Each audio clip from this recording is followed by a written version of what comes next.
Senegal, West Africa, home to more than 14 million people.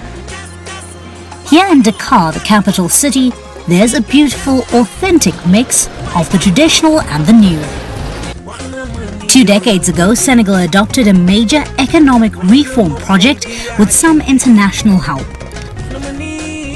Price controls were waived, inflation decreased, and investment in this westernmost point of the African continent went up. The local market here has around 10 million consumers daily and has been called one of the most hospitable countries in Africa. Felix-Dakar never gets tired of tourists.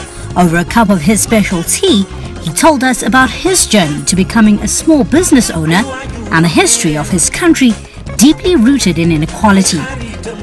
I always think that in Africa they have to look at the budget, the national budgets, because they spend a lot of money on security, which could be used.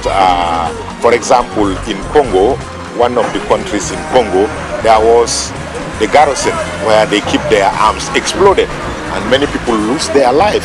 I think if that was a food store, or it was money spent on clothes or food, or shelter for people living with disabilities, would have been better than spending millions in arms.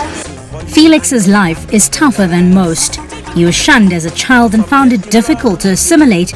And even now, he says, in a country as active as Senegal, it's hard for him to keep up as a disabled person. Felix sells goods like many other vendors on the streets of Dakar, sharing his story with foreigners and tourists who pass by his favorite spot.